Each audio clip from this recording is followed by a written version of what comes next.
밖에서 바라보는 날카로운 시선 외부자들 지금 시작합니다. 용진 힘내세요. 우리가 있잖아요. 선생님 불러. 용진 힘내세요. 외부자들이 있어요. 오늘 정말 특별히 준비한 겁니다. 개사까지 이렇게 해가지고 응원의 에너지가 필요한 바로 이 분을 위해서 오늘 수습사원으로 또 함께해 주셨는데 더불어민주당 박용진 의원입니다. 어서 오십시오. 네, 반갑습니다. 안녕하세요.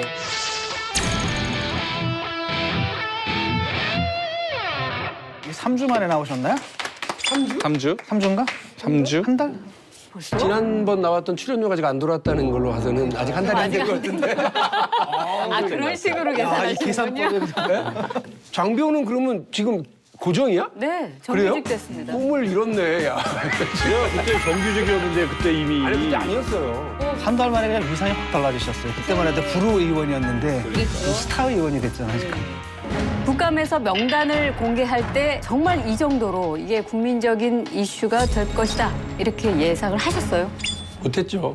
나는 이걸 까고 별 주목은 못 받고 소송 그리고 내 사무실 앞에서 1인 시위 행사할 때마다 그분들 찾아오고 이런 것만 각오를 했어요. 왜냐하면 그렇게 당해왔던 역사가 있거든요. 무슨 공청회 하려고 그러는데 와서 덮쳐갖고 무산시키는 게 두세 차례 있었던 걸로 제 기억을 하고요. 이분들의 이 물리력과 조직력 자금력 이런 것들을 못 당한다더라가 이미 파다한 상황이었고 비서관 이거를 이제 제안을 할 때 겉으로는 머뭇거리지 않고 바로 가자 이렇게 얘기는 했으나 속으로 그런 게 이제 걱정거리였던 거거든요. 그래서 그날 공개하고 이 일이 커질 거라고 생각 못했고 기억들 하실지 모르겠는데 공개한 날이 아니라 그 다음 주 월요일부터 일이 맞아요. 커지기 시작했어요. 저는 일이 이렇게 커질 거라고 생각한 건 월요일 정도부터. 그 공청회인가 했을 때 그분들이 막 그 난입해가지고 강제를 못하게 막고 하는 거 있잖아요. 그게 보도가 됐는데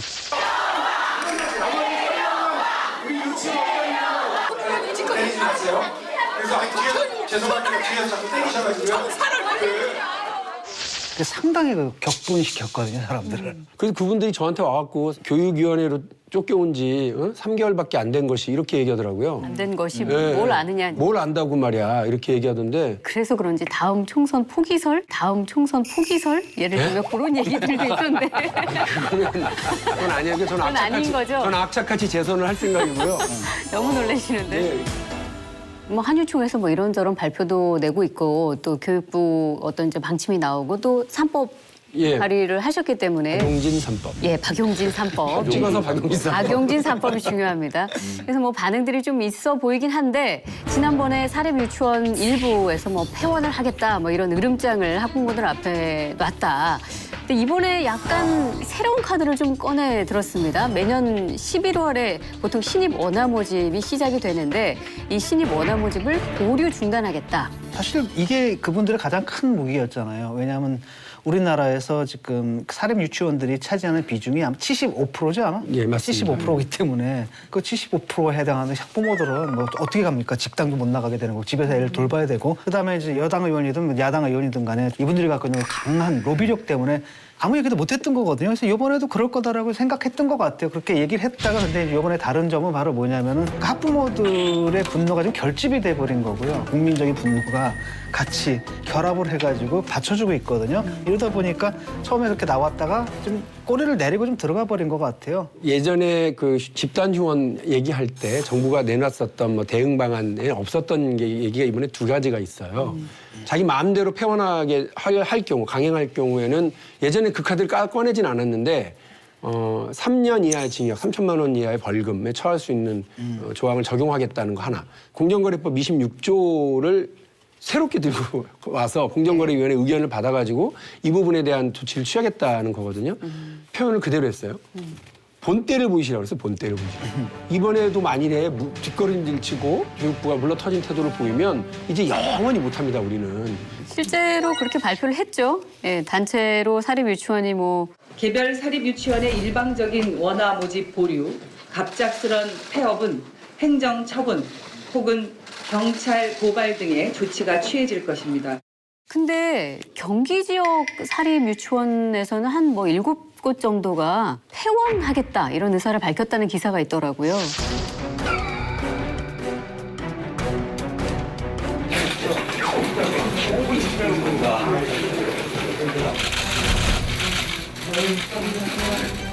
만에 하나라도 불법적이거나 아이들에게 피해가 발생하는 상황이 벌어진다면 단호하게 대응해 나가야 할 것입니다.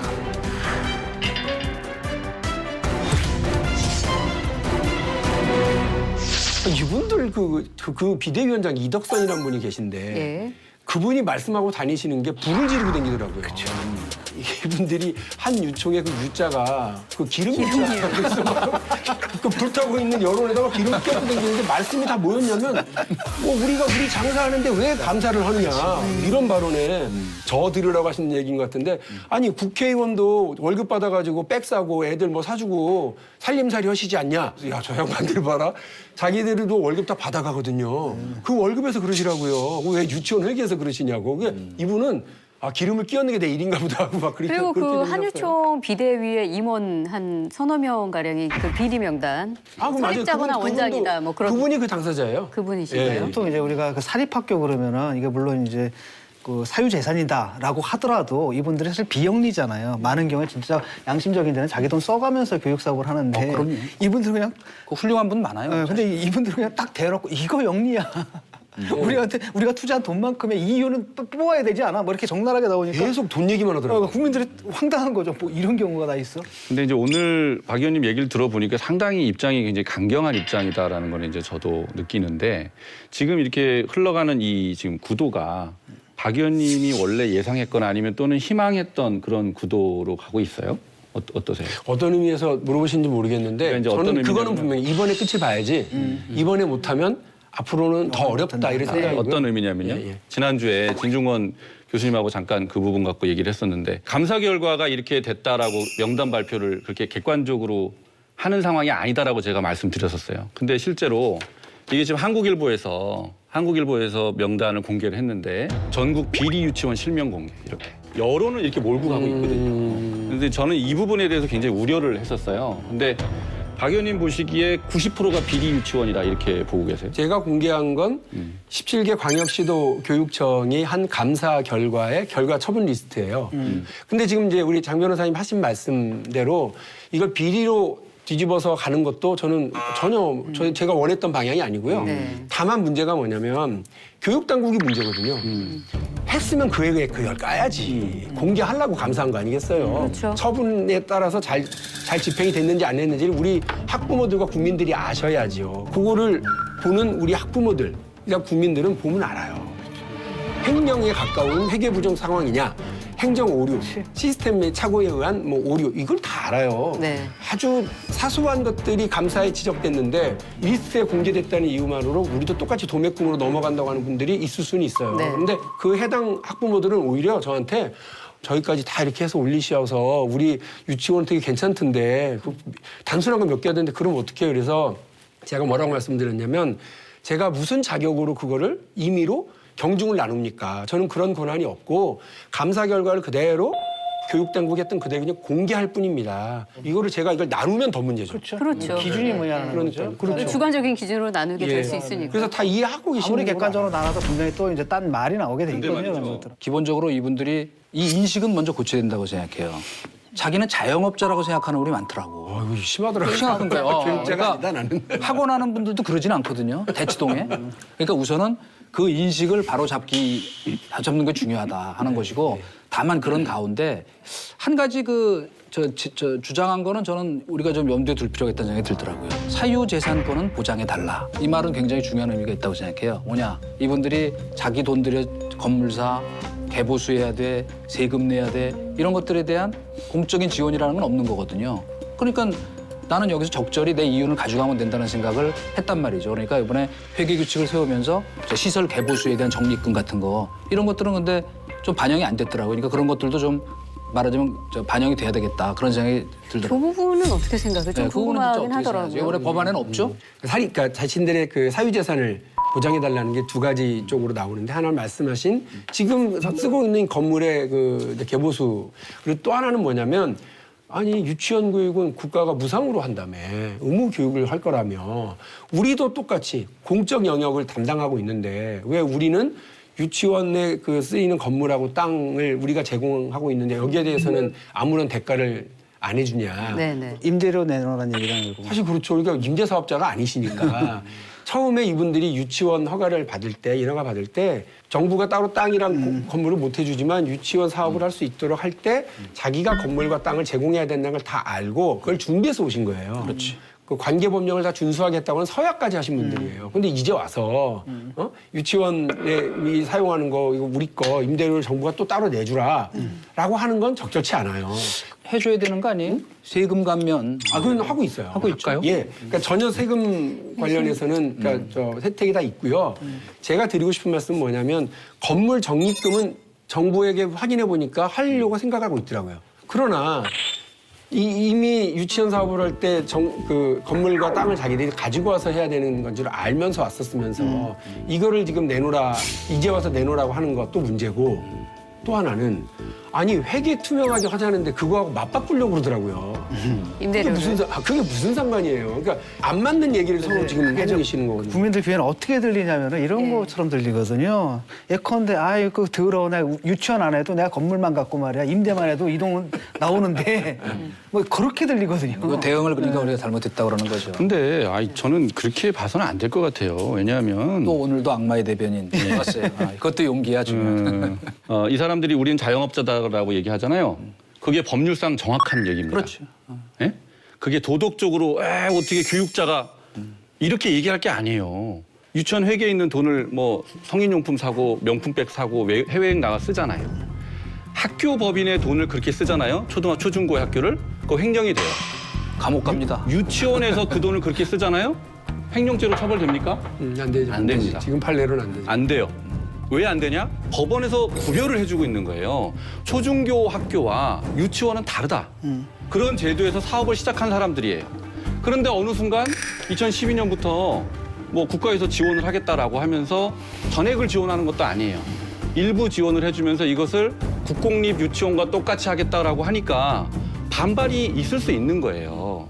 그러니까 그 부분을 우리가 이해하지 못하고 저 사람들 땡깡 부린다라고 해서만은 안 된다는 거예요. 우리 그 장변 말씀하신 내용 중에 제가 정확하게 좀 제가 이해하고 있는 바를 말씀을 드리면 유치원의 그 수입은 세 가지입니다. 그 정부의 그 지원금이 있어요. 이게 누리과정 지원금이죠. 그 정부의 보조금이 없느냐? 있어요. 교사 처우 개선비라고 해서 59만 원씩 나와요, 1인당. 그리고 학급 운영비가 월 25만 원 나오고요. 사립 유치원이에요? 예, 그렇습니다. 그리고 이제 교재 교구비로 한 10만 원 정도가 이제 한 학급당 나옵니다. 근데 요거는 목적이 정확한 보조금이에요. 그렇죠. 그리고 이제 엄마 아빠한테 한 20만 원에 30만 원, 뭐 더 받으면 40만 원 이렇게 원비를 또 받는 거죠. 이거를 근데 한 통장에다 섞어. 그래가지고 이 재판부가 볼 땐 이게 어느 돈이 어느 돈이야? 알수 없죠. 알 수 없는 거예요. 그러니까 이거는 우리가 애매하다.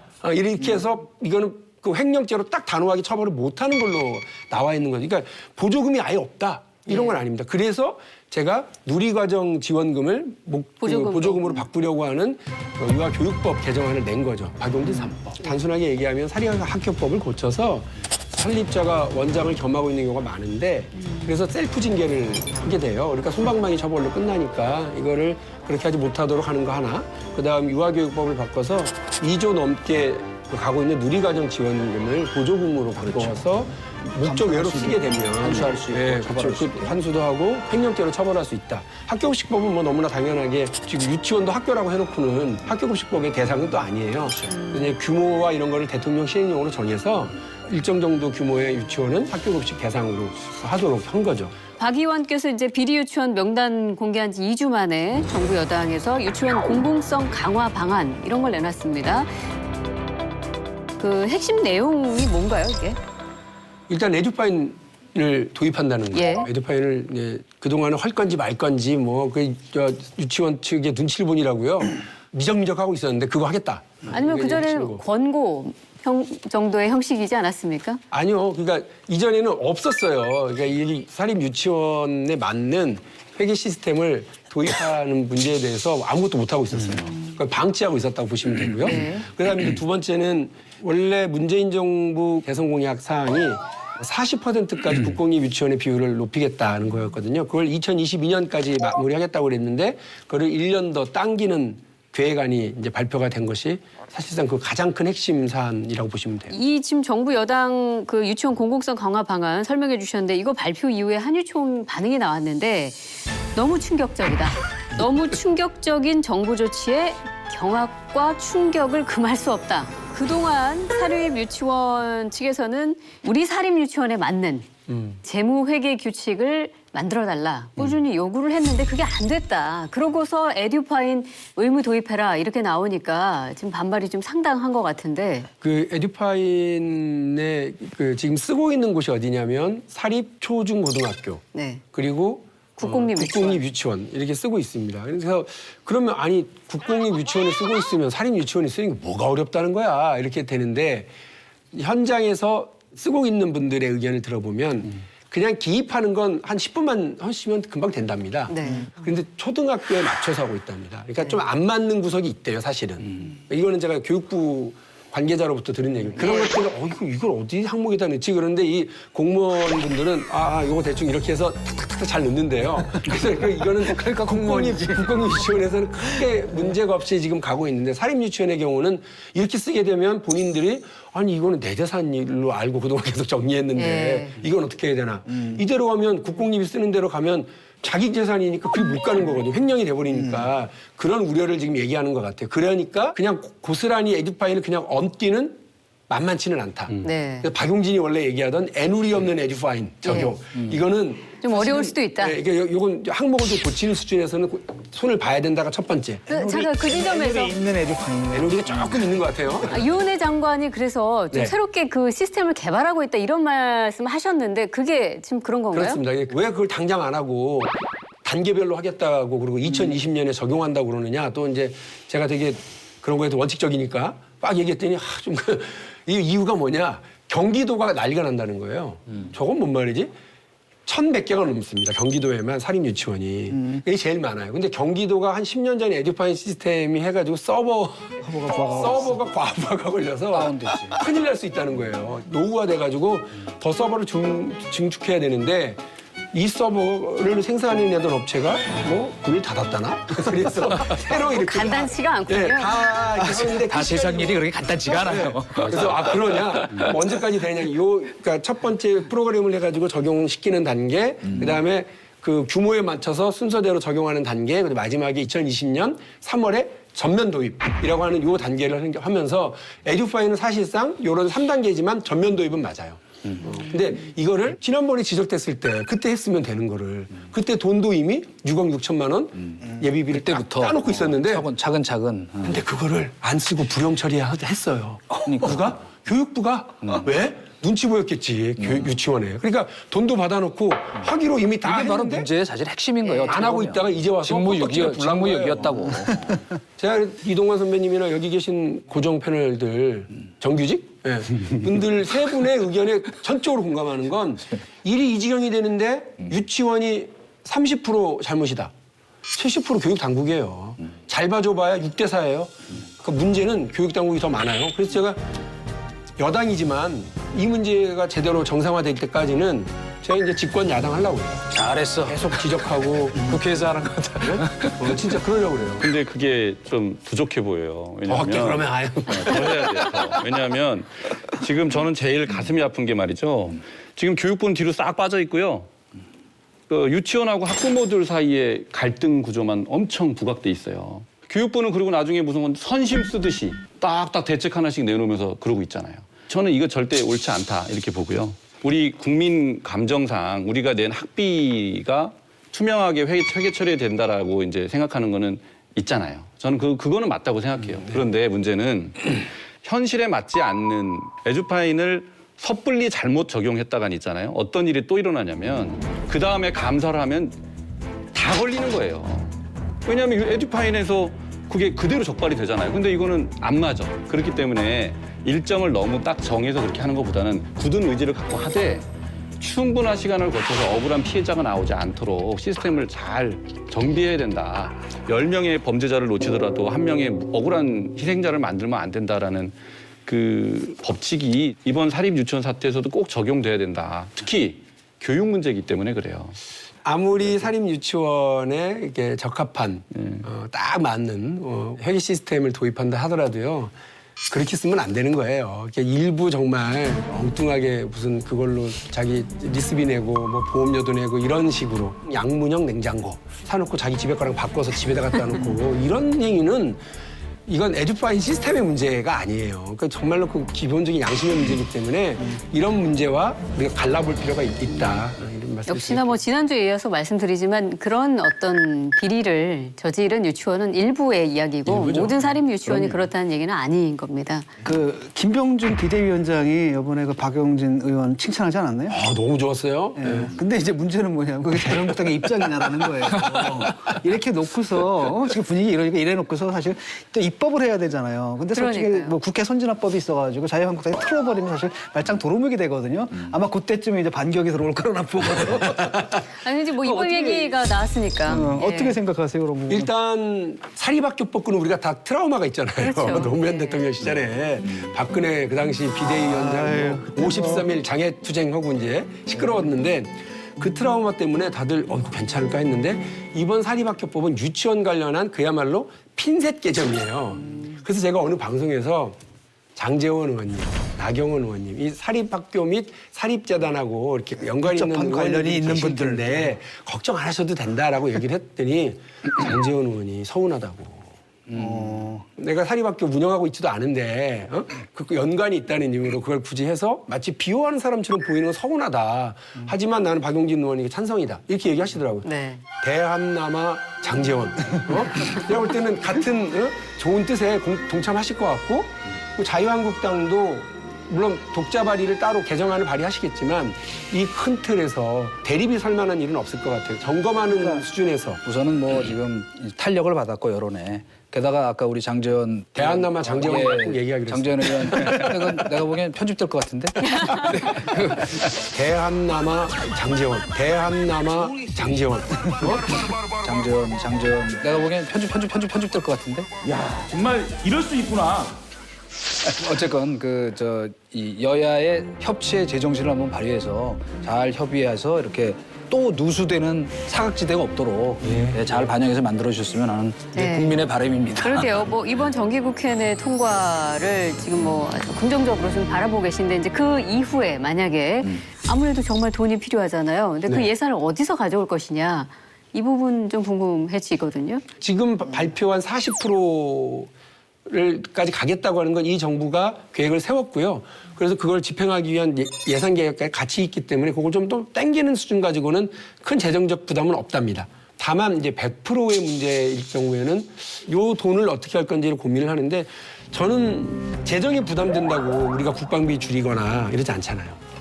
나라 안보에 단순히 외적이 쳐들어오는 문제뿐만이 아니라 내부적으로 우리의 나라의 주인을 키우는 문제인데 재정 탓만하고 있을 수는 없다고 저는 보거든요. 이건 장기적으로 마련해서 가면 된다고 보거든요. 네. 근데 뭐 저출산 대책이라는 게 따로 있는 게 아니라 이런 거거든요. 그럼요. 애들 낳았으면 네. 키울 수 있게 해줘야 될 거 아니에요. 그냥 맞아요. 거기에 우선적으로 재정적이 투입돼야 되는 거고 거기서 프라이어리티의 문제잖아요. 우선권의 문제고 그건 뭐 큰 문제는 아니라고 봅니다. 네. 예산 문제에 대해서 뭐 이제 사실 걱정이 많지만 이 우선순위의 문제지 사실 예산이 이게 대단한 부담 가는 것은 아니다라는 얘기를 하고 싶어요. 뭐냐? 전 이러면 뭐 혹시 대한민국에 못 살지도 모르지만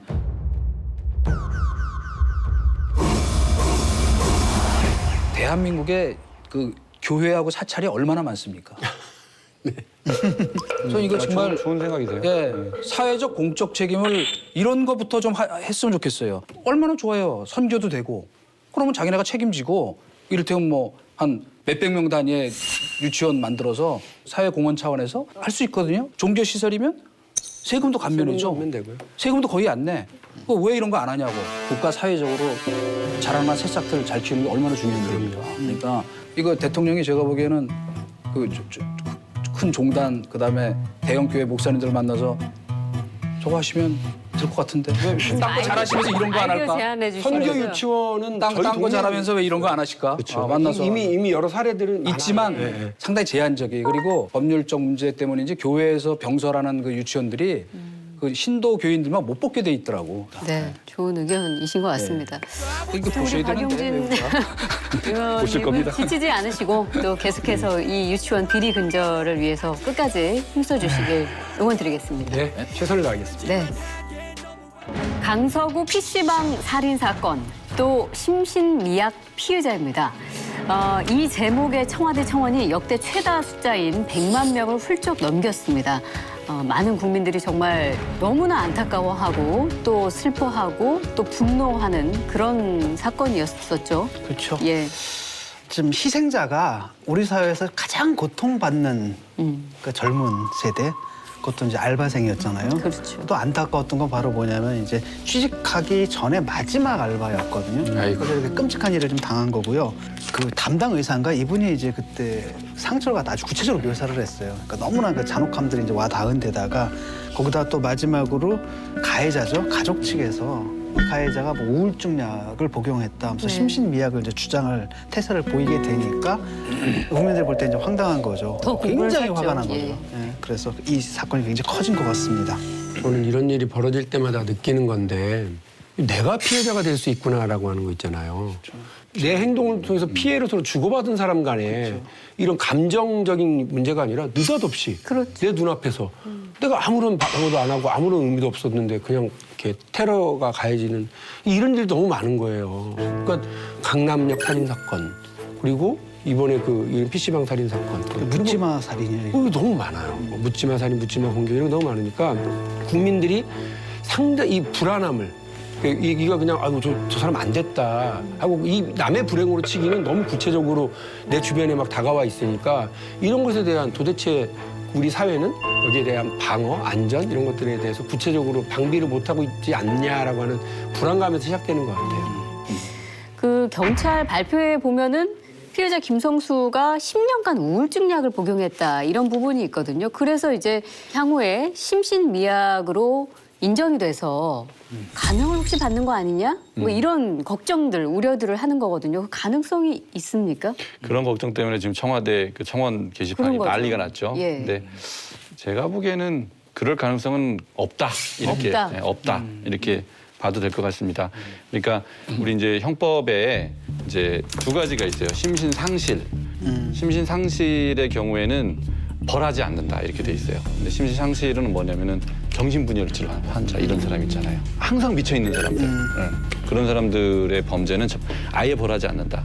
근데 이제 지금 이 사건에서 계속 이런 요새 문제가 되는 것들이 이제 심신미약인데 심신미약은 감경한다라고 돼 있어요. 처벌을 안 하는 게 아니라 네. 하되 벌은 하는데 감경할 수 있다가 아니라 감경한다. 한다? 무조건 하는 거예요. 아, 심신미약 판정만 받으면 사형이면 무기징역, 무기징역이면 이제 7년 이상 이런 식으로. 그다음에 이제 형이 정해져 있으면 절반으로 깎아줘요. 그러니까 상당히 크죠 폭이. 근데 그 지점에서 왜 심신미약 감형 논란이 이렇게 끊임없이 있는데도 네, 그 감형을 한다, 심신미약으로 인정을 받으면 네. 왜 그게 꼭 필요한 건가요? 이런 거죠. 정신이 아주 멀쩡한 사람이 이걸 하나 훔친 거 하고 그 머리가 좀 그런 상태에서 훔친 거 하고 이 두 사람을 똑같이 처벌하는 게 맞냐라는 게 책임주의예요. 그러니까 이제 멀쩡한 사람이 책임하는 게 더 중요하다. 이렇게 봤기 때문에 그 심신미약 감경 조항이 들어간 거거든요. 근데 이제 그 조항 자체는 문명 국가하면 다 있어요. 그래서 이걸 폐지할 수는 없어요. 그런데 이제 문제는 이거를 어떻게 적용하냐의 문제가 남는 거거든요. 저도 좀 납득하기 어려웠던 게이 조두순 같은 경우에 그 당시에 음주를 했기 때문에 그것이 감경이 돼서 뭐 12년으로 감경이 돼서 이제 뭐 2020년인가 몇 년 뒤에 나온다는 거 아니에요?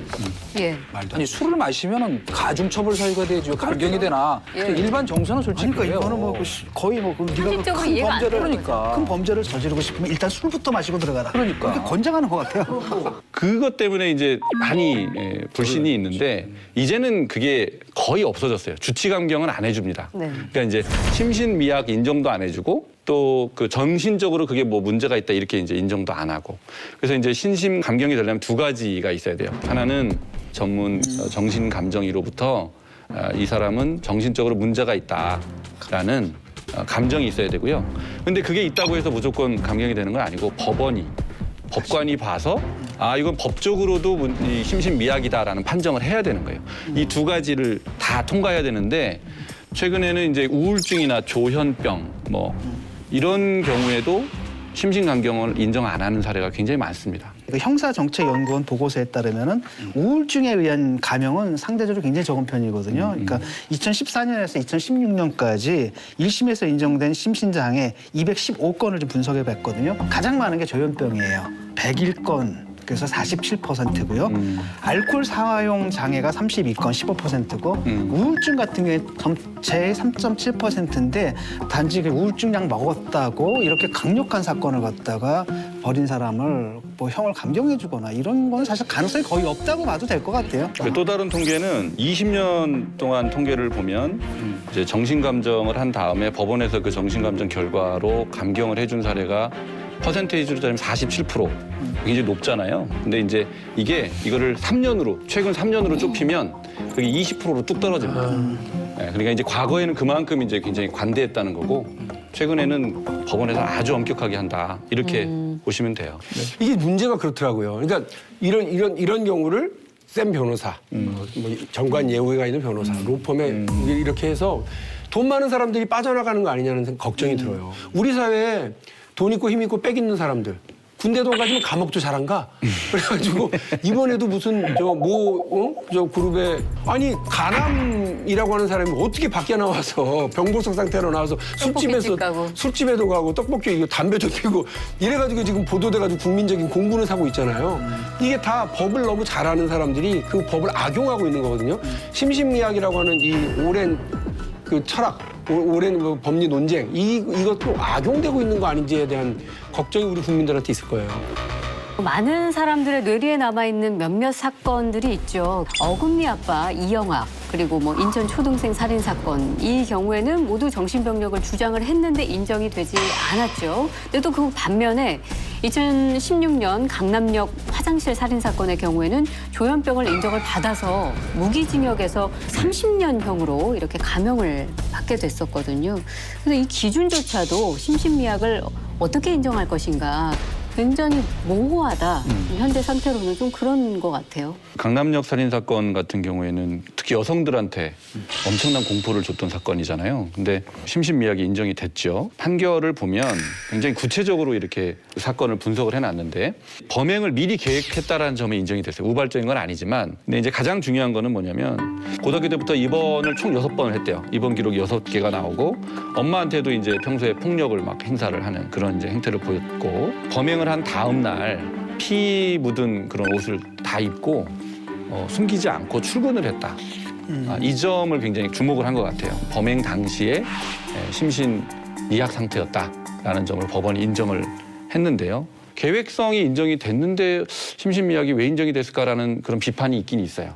근데 어쨌든 그걸 인정한 이유는 이제 아까 말씀드린 그런 사유와 같습니다. 다른 사례 확정이 혹시 됐어요. 더 이야기하실 분 있으신가요? 그거는 제가 네. 숙제를 해왔어요. 2006년에 있었던 사건인데 대전에서 술 취한 남편이 밤 12시에 집에 들어와서 부인을 때리기 시작했어요.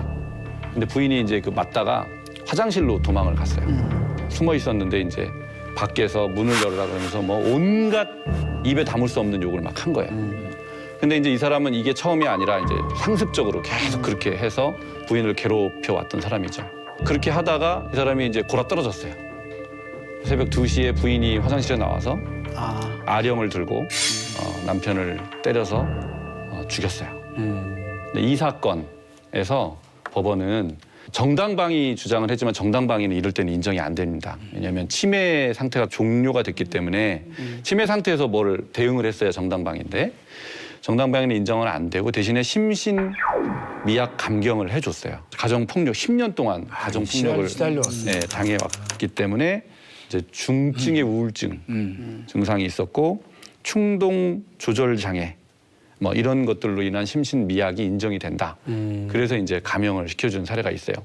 근데 이제 이거는 이해가 되지 않나요? 좀? 네. 그러니까 이제 이럴 때 피고인, 범인을 구제하기 위한 이제 장치로 쓰일 수 있다는 거예요. 이 조항이. 이거는 약간 반대의 경우네요. 그렇죠. 네. 그러니까 이제 심신미약 감형이 필요한 이유. 그렇죠. 의 사례로. 필요한 이유를 말해주는 그런 사례라고 할 수 있습니다. 아니 저는 이 얘기를 하고 싶어요. 이 재범률이 이 심신미약 상태에 있는 사람들이 굉장히 또 높다 그래요. 한번 범죄를 저지르고 그다음에 그거로 인해서 그 개선이 되는 게 아니고 그다음 재범 비율이 이렇게 높다는 거는 굉장히 심각한 사회 문제거든요. 재범률이 뭐 5년 평균 한 32% 정도라고 그래요. 그리고 우리가 지금 기억하는 사건 중에 그 양산에서 그 12층 아파트에서 이제 작업을 하느라고 줄을 매달아서 내려오시는데 그거를 줄 끄는 사람. 시끄럽다 그러면서 줄 끊어서 그분 기자 현장에서 돌아가시게 만드는 그 사건. 범죄를 저지른 그분이 계속해서 이걸 이제 치료를 받아야 되는데 본인이 또 그거를 안 받고. 제대로 안 받고 하다가 이 사건을 또 저지르게 된 거거든요. 이렇게 사후에 관리미비로 인한 비극들이 벌어지는 것과 관련해서 지금 법사위 중심으로 적극적으로 고민을 해야 되겠다 생각이 드네요. 네. 심신미약자들의 재범률이 높다. 왜 그런가요? 이유를 본다면. 정신질환자들이 이제 치료 감호 조치를 받으면 국립법무병원 그렇죠. 네. 예, 거기에 이제 수감이 됩니다. 이게 우리나라의 그 치료 감호를 할 수 있는 시설 전부인데 다른 나라에 비하면 턱없이 부족한 거예요. 독일 같은 경우에는 그런 시설이 77개요? 예, 55개인가요? 77개. 7개라고. 그렇게 이제 많다는 건데, 근데 우리나라는 말이 치료 감호지 사실은 치료가 제대로 되지 않는 그냥 감호만 하는. 더 악화되지 않을까요? 그런 데 들어갔다 오면? 예, 방 하나에 그냥 여러 명이 들어가서. 뭐 9명까지 수용한다고. 예, 그런 이제 치료 감호자들을 이제 돌보다 보니까 제대로 된 효과를 기대하기가 어려운 거예요. 그러다 보니까 뭐 재범률이 높다 이렇게 얘기하기가 민망한 수준인 거예요. 우리가 사실은 뭘 해놓은 게 없기 때문에 뭘 잘 해놓고 이랬는데도 재범한다 이렇게 문제를 삼을 수 있는 거지 제대로 된 사전 조치를 안 하는 거죠. 당장 지금 2020년에 조두순이 출소를 한다는 거 아니겠습니까? 그렇죠. 네. 그것도 감형을 받았으면 일러진 거죠? 그렇죠. 예, 출소 시기가. 이른바 근데 주치감경으로 주치감경이잖아요. 바로 그렇습니다. 12년으로 예. 줄어드는 바람에 그렇게 그러니까 그 주치감경이잖아요. 불안감이 굉장히 심하단 말이에요. 그 피해자는 물론이고 그 사건을 지켜봤던 일반 시민들도 굉장할 텐데. 근데 다른 그런, 한편으로는 예. 말이죠. 근데 이렇게 봐야 돼. 조두순 같은 경우 이제 극단적인 경우이기 때문에 그런 공포감이 있지만은 일반적인 재소자들이 일단은 형을 받고 나왔잖아요. 그럼 그걸 된 거거든요. 자기가 지은 죄를 씻은 거예요. 근데 만약에 우리가 계속 그런 사람들을 이렇게 편견의 눈으로 보고 사회적으로 통합하는 것을 거부할 경우엔 그 사람들이 계속 할 수 있는 건 바로 범죄를 더 다시 재범률이 저지르는 것밖에 높아진다고. 아니, 없다는 그러니까 거예요. 우리가 일반 형사범의 경우에는 또 100% 그게 맞는데 지금 사람들이 지금 제일 큰 공포가 걸어다니는 살인 흉기들이 지금 곳곳을 배회하고 있다고 생각해 보라고요. 뭐 꼭 격리하자는 게 아니라 치료하고 사회가 이거를 다른 일반 국민들이 안전할 수 있도록 국회 차원이든 정부 차원에서 이제 대책을 좀 본격 논의할 때 이게 대책 논의할 것 많고 예산은 적고 이거 큰일 났네. 예, 그 선진국이다라는 게 이제 그런 쉬운 게 거예요. 아니죠, 그런 그러니까. 걸로 가는 거예요. 조두순 건과 관련해서는 이것 때문에 어쨌든 법정 형량도 높이고 이게 이제 법 개정까지는 됐거든요.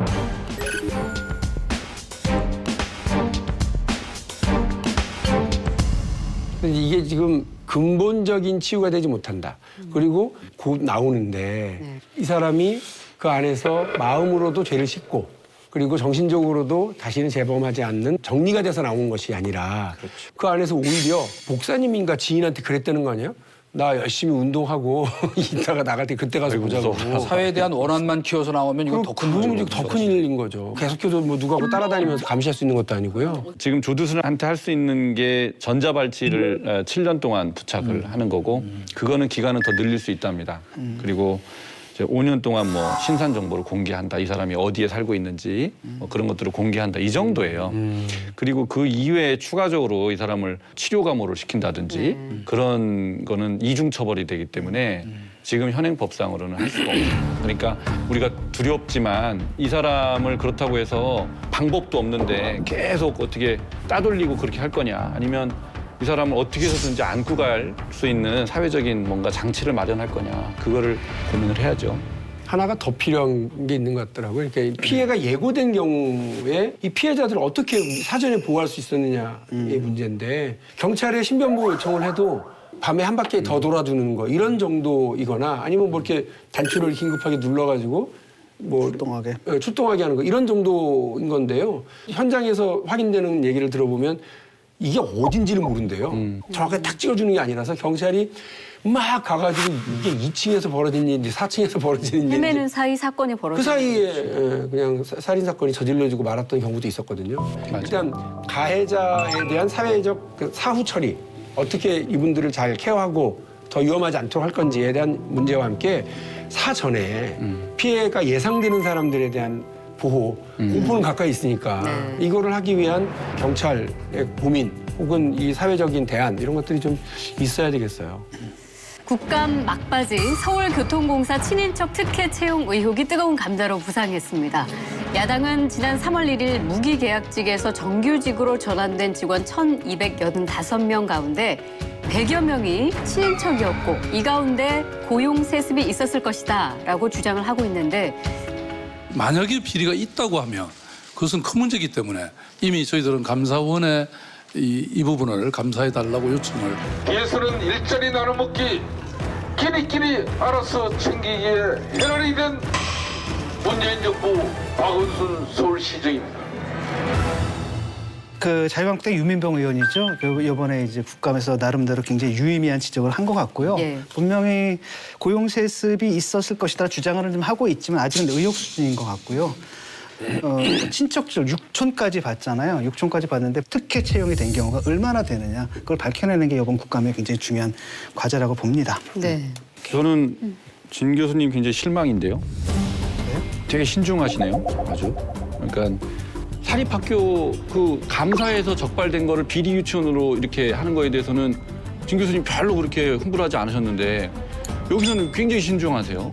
저는 오히려 꼭 이 부분이 의혹이 더하면 더했다. 채용 절차 자체가 아주 이례적인 거잖아요. 백도어를 통해서 들어왔는데 그중에 가족이 10% 가까이 있었어요. 문제가 있다라고 저는 강한 의심을 해야 된다고 보거든요. 그렇다면 뭘 봐야 되냐면은 이 사람들이 비정규직으로 채택된 게 정규직 전환 방침이 전달된 이후인지 전인지 전달되기 이전에 채용된 사람이다라고 한다면은 그 문제가 될 게 없는 거잖아요. 이후에 정보를 받고 들어왔다라든지 그래서 또 무기계약직을 뽑는 과정에서도 어떤 특혜가 작용됐다라고 하면 그때 그걸 문제 삼아야 된다라는 건데 성급하게 나가서는 안 된다고 얘기를 하는 그 거죠. 지금 말씀하신 예를 들면 1라운드 거기에 대해서는 이제 야당 주장은 그겁니다. 정규직 전환 방침 공식 발표 전에 이미 내부 정보로 이 사실을 알고 있고 친인척들에게 이 사실을 알려주고 계약직으로 입사하도록 독려했다. 그렇기 때문에 과정에 문제가 있기 때문에 이건 분명한 채용 비리인 것이다라고 주장을 하는 것이고. 그렇죠. 이건 사실은 예고됐던 그 파탄이에요. 그러니까 우선은 이 서울교통공사라는 그 이 공기업 자체가 신의 직장이란 말이에요. 그죠? 그 보통 이제 평균 연봉이 6,700만 원. 공채 경쟁률이 54대 1이라는 거예요. 지금 정규직 제로라는 문재인 대통령의 한마디로 비정규직 인원들이 정규직으로 94% 가까이 그냥 들어왔단 말이에요. 그러니까 일각에서는 이거 현대판 음서제라고까지 얘기하는 이유는 뭐냐면 비정규직을 무리하게 정규직으로 만드는 과정에서 빚어졌다는 것이 하나고 또 한 가지는 이른바 기득권 노조 그거를 또 옹호하고 거기와 손을 잡고 있는 이 정치 세력이 만들어낸 합작품이다. 게다가 특히 요새 젊은 20대들은 공정이란 문제에 굉장히 예민하잖아요. 우리 문재인 대통령 지금 지지율이 하락하는데 특히 그중에 20대는 거의 모든 여론조사에서 10%포인트 이상 떨어졌더라고. 그러니까 이것이 뭘 말하는가를 좀 심각하고 진지하게 받아들여야 된다 이런 생각이 듭니다. 아니 하다못해 군대 가갖고 나보다 능력 없어 보이는 사람이 중령 대령 이런 양반 아들이라고 엄청 좋은 보직 받아가고 그러면 그것도 기분 나빠요. 그렇죠. 그 일벌백계 해야 되는 문제라고 봅니다. 발본색원 해야죠. 사실이라면. 감사원이 들어가서 더 확인하면 더 잘 찾아낼 수 있을 거라고 보고 필요하면 수사기관에 의뢰해서라도 이거는 찾아내서 처벌해야 될 문제예요. 다만 이 문제를 갑자기 왜 저기 정책 방향으로서의 정규직화라고 하는 우리 사회 고용의 질과 소득의 양극화를 좀 줄여나가자라고 하는 측면에서 그리고 더 나아가서는 내수 시장을 활성화하기 위해서도 필요한 일이거든요. 이거를 정책적으로 하는 일에 대해서 혹시라도 야당이 이 정책 마음에 안 드니까 이렇게 해서 브레이크를 걸자고 그런다면 좀 잘못됐다고 봐요. 쉽게 말하면 현 정부의 문재인 대통령이라든지 아니면 박원순 시장이 노조가 그런 어떻게 채용을 하는 걸 갖다가 눈 감아줬느냐라는 이 의혹이 이게 좀 상식적으로 제기될 수 있는 의혹이냐라는 거예요. 비정규직의 정규직화라는 정책 자체에 대해서는 저는 사실 비판적이에요. 네, 그러니까 그걸 섞지 말라는 그런데, 건데, 나는. 예. 그런데 그런 건 아니고 이게 이제 문재인 정부 또는 박원순 시장의 주된 아주 중요한 지지층 중에 하나가 이제 노조잖아요. 그건 부인할 수 없잖아요. 예? 그런데 지금 이제 하태경 의원이 그 13개 민간 기업 노조의 자료를 이제 제출을 했잖아요. 대기업 계열사들을 위시한 13곳인데 취업 규칙에 퇴직자 자녀 우선 채용 조항이 들어 있다는 거 아니에요. 그러니까 지금 민주당과 또는 박원순 시장의 굉장히 중요한 지지 기반인 노조에서 이런 관행이 상당히 넓게 퍼져 있다는 건 확인이 된 거고요. 그게 이제 민간 부문뿐만 아니라 이제 공공 부문까지도 확산되었다라고 의심할 만한 그런 저는 단서는 된다고 생각해요. 예, 제가 좀 자, 지금 이제 그게 불거진 거예요. 노조가 진짜 노동자를 위한 그 정책을 지금 피고 있느냐 이런 점에서 저는 아주 비판적으로 봐야 될 필요가 있다는 거죠. 제가 반론을 좀 할게요. 일단은 이런 일이 그런 조항이 언제 들어갔냐라는 거거든요. 요번 정권이냐 아니거든 그 전 정권에서 했던 겁니다. 그다음 그 정권 그렇죠. 보니까 오래된 거네요, 그러면. 그렇죠. 실행이 됐느냐라고 했을 때 근데 왜 이렇게 안 고쳤어요? 그거 알고 있었는데. 우리가 비판을 했죠. 비판을 했는데 왜 안 근데 고쳐요? 노조하고 회사가 결탁을 하는 거예요. 그런 부분들은. 그 회사는 그걸 인정해주고 노조가 어떤 요구하는 걸 갖다 접어라 이렇게 얘기를 하는 거죠. 사실상 미래 젊은이들의 그 이익을 갖다 이 회사랑 노조가 지금 나눠먹는 거예요.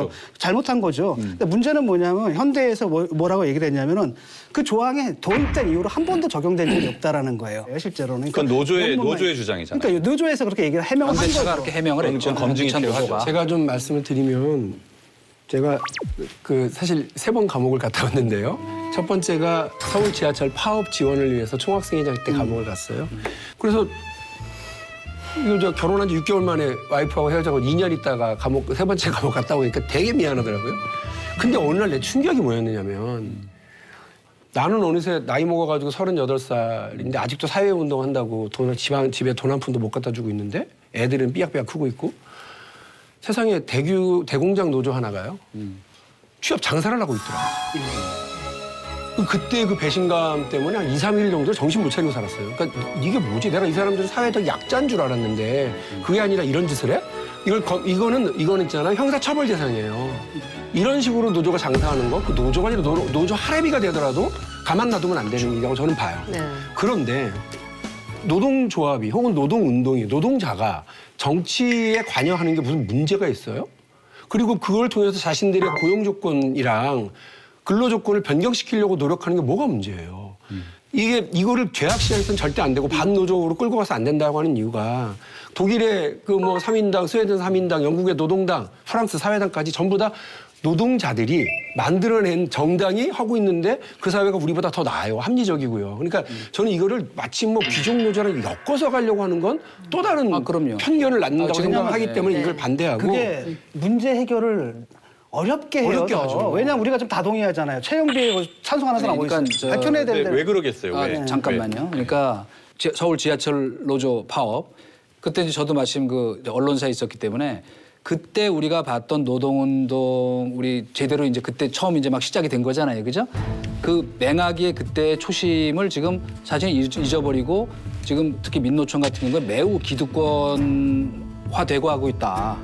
뭐 정치적 활동하는 거는 그건 뭐 누가 뭐라 그러지 않죠. 바로 이것은 그 중의 어두운 부분들이 이렇게 투영이 돼서는 안 된다. 이번 얘기하는 사건에서도 거예요. 그게 확인된 건 아니에요.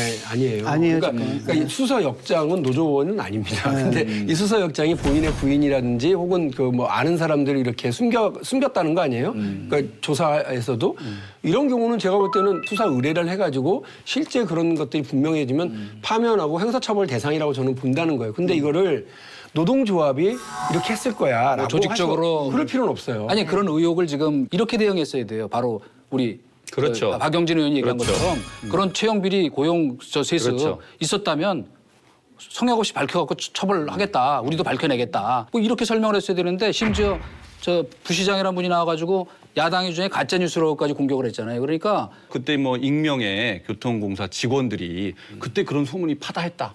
이런 증언들이 나온단 말이에요. 제보를 했기 때문에 착수를 한 거라고 사실. 그렇죠. 그러니까 별 문제도 없는 것 같고 야당이 저 문제를 삼는다라는 식의 그런 쉴드 치는 듯한 그 해명을 했기 때문에 이제 그 노조랑 연관성 이런 것까지 이제 의심을 받는 거거든요. 근데 다른 합리적인 의심이죠. 네, 그건. 다른 한편에서는 뭐냐면 이제 그게 이제 그걸 특정이라도 하셨어야 돼요. 예를 들어가지고 그런 소문이 들어왔다. 그래가지고 들어온 애가 구체적으로 누구다라든지. 근데 그런 것도 없는 막연한 소문이잖아요. 108명을 네. 지금 108명을 세서 얘기를 한 거 아니에요? 108명 중에는요 부부도 있어요. 그러니까, 눈 맞아가지고 결혼한 사람도 있기 있고, 때문에 그 100명이 다 비리 혐의자가 아니에요. 그다음에 두 개가 뭐 조직이 합쳐지는 가운데 갑자기 그건 이제 혐의를 벗는 거고요. 그렇죠. 그렇게 되면. 그러니까 의심을 할수 일단 있는 의심부터 거죠. 보는구나. 이 의심은. 검사 출신이신가? 그렇게 되면 아까 지금 우리끼리 이렇게 얘기를 하는 것보다 Who you? Are you talking to me? Who you? You talking to me? Who you? 네. 어쨌든 지금 논란 속에 있으니까 그렇죠. 예, 따지세요, 직접. 교통공사 고용세습은 사실 무근이다 이런 입장으로 아주 팽팽하게 맞서고 있는 서울시 내부자하고 전화 연결을 해보겠습니다. 제가 빨간 전화로 연결을 해볼게요.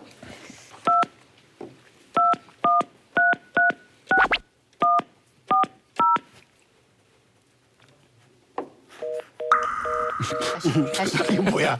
뭐가 잘 안 됐나 본데. 강경파인데? 전화도 안 받아? 다시 해볼게요. 인터뷰 거절하는구나. 어떻게 된 거야? 다시 시장님하고 갑자기 시작이 찾았나 보다. 이상한데. 참, 전화도 못 걸어. 안녕하세요. 곧 바꿔드리겠습니다. 연결됐습니다. 시민의 삶도 바꿔드리겠습니다. 여보세요. 곧 바꿔드리겠습니다. 연결됐습니다. 시민의 삶도 바꿔드리겠습니다. 여보세요. 네네. 예, 안녕하세요. 진성준 정무부시장님이시죠? 아, 지금 연결해드리겠습니다. 목소리가 아니더라고. 그러니까. 안녕하세요. 진성준입니다. 예, 안녕하세요. 여기 외부자들입니다.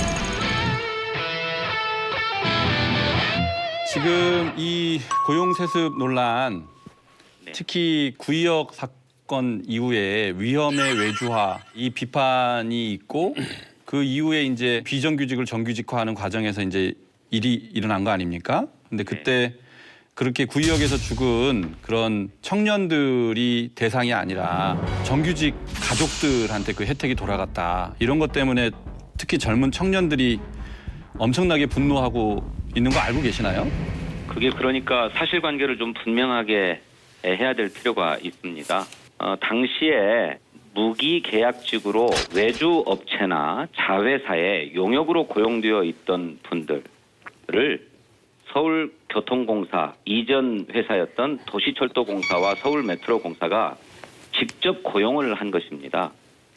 그러니까 그 외주 용역업체들이 비용을 절감하기 위해서 안전 인력이나 이런 걸 제대로 쓰지 않아가지고 결국 그런 참혹한 사고를 당했다라고 하는 깨달음이 있어서 그렇게 김군과 똑같은 처지에서 일을 하던 비정규직 청년들을 직접 고용을 한 것이죠. 예. 그러고 난 다음에 그렇게 직접 고용된 분들이 무기계약직으로 있음에도 불구하고 여전히 정규직과의 차별이 있기 때문에 그분들을 다 일반 정규직으로 전환한 것입니다. 그런데 문제는 그중에 가족들이 10% 넘게 있었다는 그런 의혹이라는 거 아니에요? 무기직에서 정규직으로 전환한 친인척 숫자가 모두 1285명, 예. 그중에 108명, 지금 예. 이제 112명으로 늘어났습니다만 108명이 일반 정규직으로 전환된 사람들 가운데 친인척으로 포함되어 있었다는 것입니다. 예. 그런데 이분들이 그 이전에 고용되어 있었던 거예요. 그러니까 친인척이라고 해서 정규직으로 전환된 게 아니라 이미 그 이전에 채용되어 있었던 것입니다. 의심하는 게 그런 거거든요. 누군가가 정규직으로 전환될 것이다라는 정보를 미리 입수해서 밑으로 흘리는 거죠. 자기 친인척한테. 그래서 그걸 정보를 입수한 사람이 뭐 무기계약직이라든지 이런 데 지원을 해가지고 들어온 거나 라든지 그런 가능성은 없나요? 전혀 그렇지 않습니다. 아까 말씀드렸던 것처럼 이분들은 기존에 채용되어 있었던 무기계약직으로 채용되어 있었던 분들이 일반 정규직으로 전환된 것입니다. 그러면 이분들이 언제 그렇게 무기계약직으로 채용되었는가? 대부분이 구의역 사고 직후에 채용되었습니다. 일반직으로 전환될 줄 알고 미리 입사했다고 한다면 구의역 사고가 날 줄도 알았다는 얘기가 되는 것 아닙니까? 그러니까 그거는 앞뒤가 안 맞는 얘기입니다. 그러면 지금 그 고용된 108명 아니면 112명 이 사람들 중에서는 정규직 전환 과정에 문제가 있는 사람은 지금 없다라는 입장이세요? 저희들은 그렇게 보고 있습니다. 그런데 인사처장이 자기 부인 그렇게 정규직화한 것은 숨겼다? 문제가 없는데도? 그 인사처장의 부인은 2001년도에 이미 무기직으로 채용되었던 사람입니다. 그러니까 숨긴 게 아니다라는 얘기예요, 그 말은? 아니 물론 명단에서 누락한 것은 틀림이 없습니다. 그렇지만 그분이 친인척 자기의 배우자라고 해서 정규직으로 전환했느냐? 그건 아니라는 것이죠. 부시장님이 인터뷰한 내용을 보니까요. 네. 이런 예를 드셨더라고요. 신한은행은 사내 부부 숫자가 8%다. 그리고 서울 본청에 근무하는 공무원 부부 숫자가 5%다. 고용세습은 아니다라는 취지로 말씀하신 것 같은데 그 108명이 이미 가족관계가 있는 사람들이 어떻게 해서 이렇게 백도어를 통해서 입사를 했느냐 이거를 묻고 있는데 다른 회사들의 그 부부 비율, 부부 사원 비율 이런 얘기를 왜 하시는지 잘 모르겠더라고요. 그 통계를 말씀드린 이유는 교통공사 친인척 직원 수가 너무 많은 거 아니냐, 그 비율이 너무 높은 거 아니냐는 질문이 들어와서 일률적으로 많다 적다를 비교할 근거가 없습니다. 라고 말씀드리고, 왜냐하면 그 어떤 기관이든 회사이든 친인척 관계를 조사해서 관리하고 있지는 않아요. 그런데 다만 부부 숫자들은 일부 나온 데가 있어요. 그리고 아까 말씀하신 대로 신한은행의 경우에는 사내 부부 숫자가 8%에 이른다는 보도가 이미 있었고, 또 우리나라 전체 100만 공무원들 가운데 부부 공무원이 모두 한 20만여 명쯤 된다고 하는 22%에 이른다고 하는 그런 그 공무원 총조사 결과 보고도 있습니다. 그러니까 이 사안하고 관련 없는 내용을 그렇게 말씀하시니까 물타기라는 얘기가 있는 거 아닙니까? 아니 물타기가 아니라요. 장 변호사님 한번 생각해 보십시오. 어떤 회사에 친인척 숫자가 많으면 그 자체로 채용 비리입니까? 그렇게 볼 수 없다는 점을 말씀드리는 것입니다. 그 저도 뭐 또 이 대목에서 4대강 얘기를 아니할 수가 없네요. 아니 지금 4대강 감사 같은 경우에 4번이나 믿을 수 없다 그래서 하지 않았습니까? 정권을 바꿔가면서. 근데 이런 그 상황에서 이 감사 결과에 대한 신뢰가 담보될 수 있다고 생각하세요? 국회에서 벌어졌던 국정조사에서 어떤 진실이 명확하게 드러나고 확인된 바가 있습니까? 일방은 공격을 하고 일방은 방어하기에 급급해서 두 주장이 팽팽하게 맞섰던 결과만 보여주지 않았습니까? 그다음에 검찰 수사는 무슨 채용 비리가 구체적인 근거가 있어야 수사를 의뢰하는 것이지 채용 비리라고 볼 수 있는 근거는 없습니다. 아까 말씀드린 대로 친인척 숫자가 뭐 많다면 많을 수 있지만 왜 친인척 숫자가 그러냐, 그러니 채용 비리다 이렇게 얘기할 수는 없는 것 아닙니까? 그 자체 조사를 좀 더 명료하게 하시고 그런 부분은 적발된다면 철저히 징계하겠다 이렇게 하셨으면 더 좋았을 것 같다는 생각이 듭니다. 네, 자체 조사는 안 믿으려 하실 것이기 때문에 그래도 객관적이고 중립적으로 조사할 수 있는 감사원 감사를 의뢰한 것입니다. 그럼 어쨌든 감사원 감사에서 그 내용이 나온다면 검찰 수사까지도 다 수용하시겠다는 얘기죠? 만약에 채용 비리가 있다고 한다면 그것이 개인적인 일탈이 됐든 뭐 조직적인 비리가 됐든 철저하게 대처해야죠. 처음에 국감에서 이 문제가 제기됐을 때 박원순 시장이나 서울시가 일벌백계 하겠다 있었다면 그리고 발본색원의 입장을 좀 명확하게 해서 다른 여지가 논란의 여지가 없도록 하시는 게 더 좋았지 않았을까. 박 의원님, 그 문제가 처음 보도된 바로 그 다음 날 서울시는 감사원 감사를 의뢰하겠다고 하면서 만에 하나 무엇이라도 드러나면 일벌백계 하겠다는 입장을 분명하게 밝혔습니다. 그런데 다음 날 국정감사, 소위 응답률 문제를 얘기하면서 1,080명일 수 있다는 얘기까지 하셨어요. 그래서 그 문제를 해명하고 사실관계를 분명하게 하다 보니 팩트 논쟁으로 들어가게 된 것인데 이거는 다분히 정치적인 주장이었다고 생각합니다. 이 문제를 이슈화 시켜내기 위해서 아주 정략적으로 고의적으로 부풀리게 한 것이다. 저희들은 그렇게 생각합니다.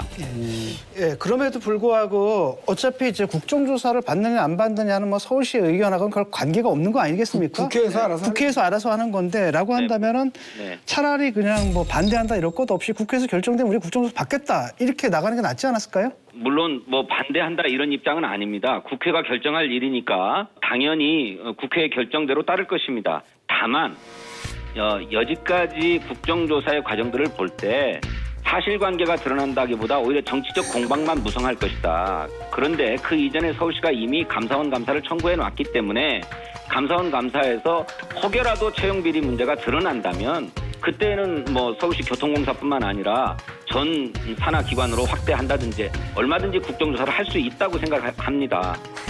이것은 뭐 결과적으로 박원순 시장이 좀 책임을 져야 되는 지점이 있다. 그러면서 야당에서는 뭐 직을 걸라 이런 주장까지 하고 있는데 이 부분에 대해서는 어떻게 생각하시나요? 네, 뭐 그것도 과도한 말씀이라고 생각하는데 서울 시민이 직접 선택한 서울시장인데 결과를 예단해가지고 직을 걸어라 말라 이렇게 얘기할 문제는 매우 경솔한 거라고 생각합니다.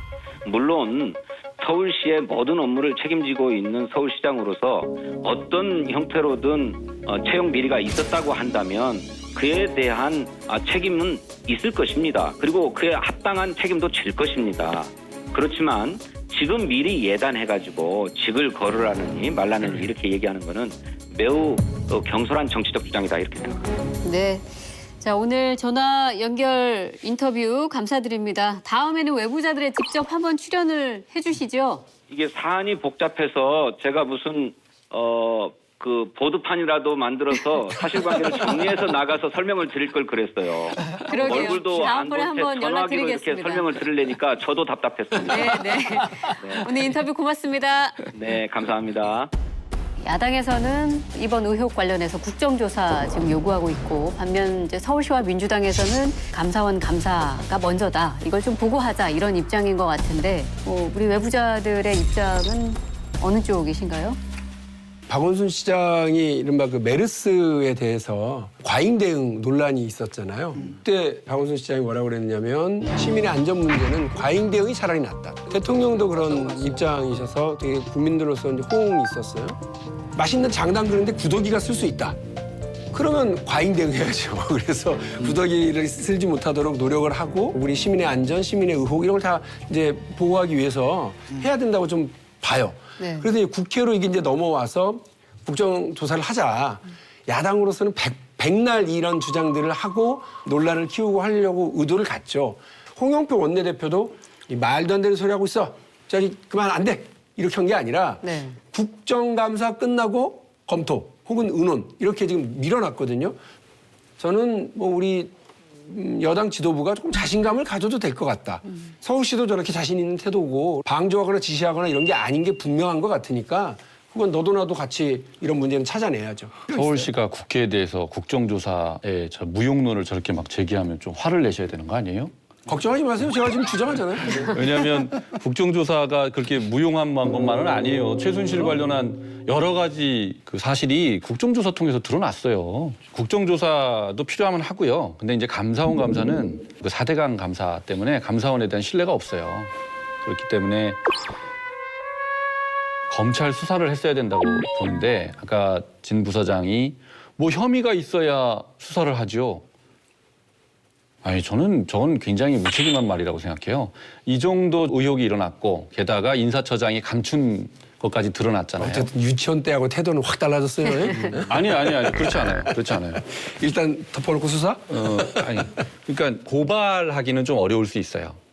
그럴 때는 수사 의뢰라는 게 있어요. 수사 의뢰를 통해서 이걸 밝혀달라. 저는 서울시가 그렇게 하는 게 가장 좋은. 저도 뭐 같은 쓸데없는 취지. 의혹을 피할 수 있고. 그리고 감사원 감사 그거 끝나면 아무리 빨라도 연말 자지나서 내년 연초될 텐데 그땐 벌써 이슈가 다 사라지죠. 그러니까 그거는 전형적인 물타기예요, 사실은. 국정조사는 제가 보기엔 당연히 해야 되고 검찰 수사하지 않으면 이거 못 밝혀냅니다. 왜? 말로 이루어진 걸 어떻게 밝혀내겠어요. 팩트를 갖고 자꾸 콩이니 파치니 싸우는 거는 서울시한테도 별로 저는 도움이 안 된다고 봐요. 이게 장 변호사께서 말씀하신 처음에 대로. 나보고 왜 강한 의혹을 제기하지 않냐라고 했는데 이것 때문이거든요. 그쪽에서 의혹을 제기했는데 다 해명을 했거든요. 그럼 이쪽에서 이제 또 다른 의혹을 제기를 했는데 그게 없단 말이죠. 그러니까 사실상 다 해명이 안 됐어요. 어떻게 다 해명이 됐다 그러세요? 아니 그러니까 그렇다면 108명 다 해명했어요. 아니 그러니까 그거 갖다 지금 제기를 하라고요. 또 다른 의혹을. 근데 그게 없으니까 잠깐만. 어떻게 그러니까 문제를 잠깐만 제가 좀 얘기 좀 할게요. 예? 검찰에다 고소를 하려면 무슨 여러분들이 한번 고소를 하세요. 뭐 수사 의뢰 할 게 아니라 무슨 구체적인 건덕지가 있었는데 검찰 가다 바로 부른다라는 게 이게 올바른 거냐 이런 생각이 좀 들고요. 자유한국당, 바른미래당, 민주평화당도 고용세습 의혹 관련해서 국정조사 필요하다 한 목소리를 지금 내고 있는데 여기서 이제 정의당이 강원랜드 채용비리 의혹도 이 국정조사 범위에 포함시켜야 된다 하고 조건부 찬성 입장을 밝혔단 말이죠.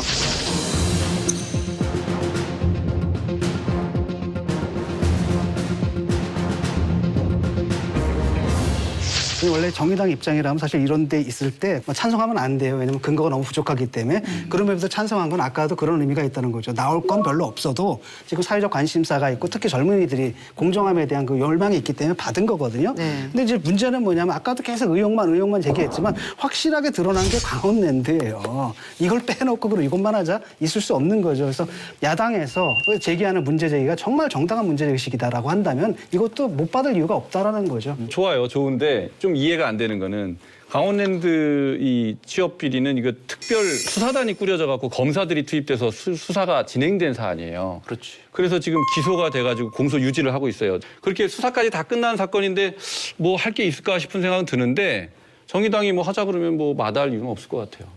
강원랜드 문제는 사실 이제 차원은 좀 다르죠. 그러니까 외부에서 특별히 그 청탁을 해서 부당한 방법으로 그야말로 채용비리예요. 그야말로 채용비리인데 그렇기 때문에 저도 뭐 그거 뭐 포함시키는 게 뭐 문제될 건 없다고 보는데 다만 이제 특별 수사단까지 투입이 돼서 더구나 대통령이 지시한 거 아니에요.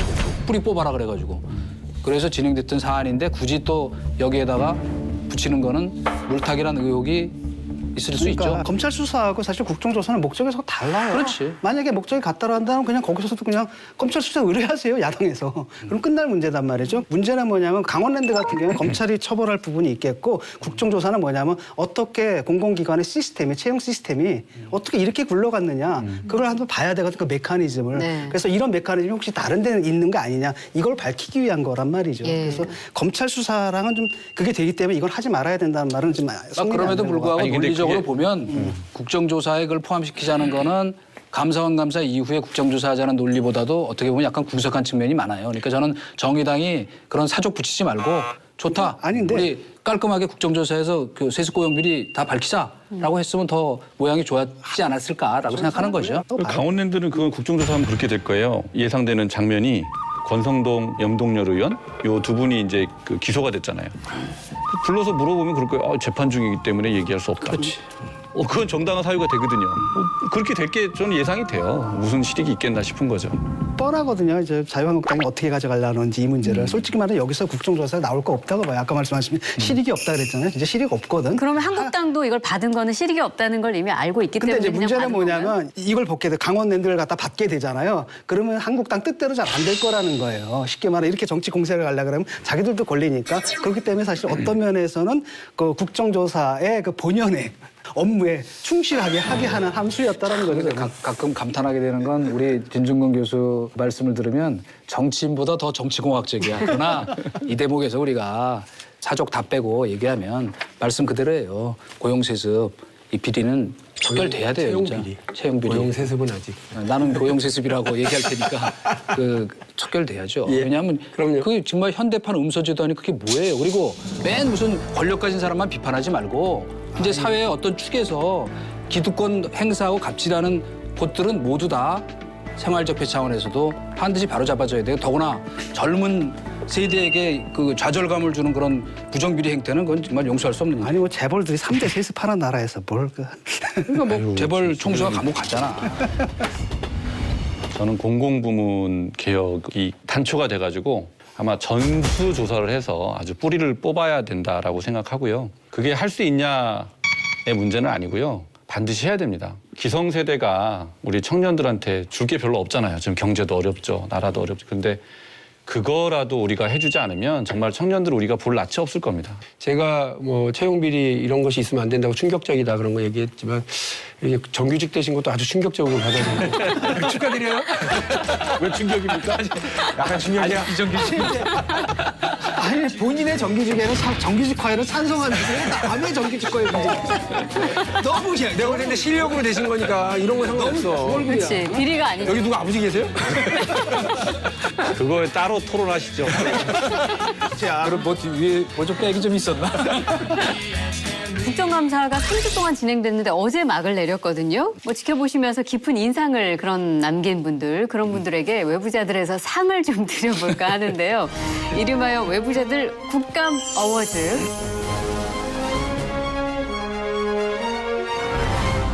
만장일치 부분이 나와서 먼저 수여를 하겠습니다. 바로 국감 스타상 박영진 의원님. 박수만 치는 거예요? 아니 뭐 들고 올 줄 알았는데 없네. 뭐 한우라도 좀. 아 CG로 넣어드린다는 거는 선물을 CG로 넣어드린다는 건가? 선물은 이제 CG로 상품권 뭐 이렇게 나오는 건가? 액션상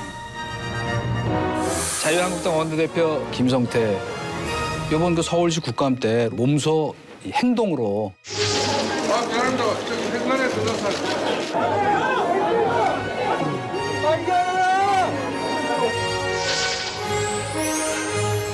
의문의 일패상 수상자는 조원진 의원.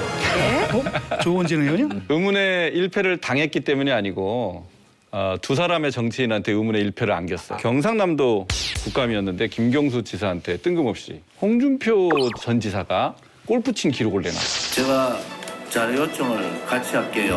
홍준표 지사하고 공무원들 골프 친 자료 있습니다.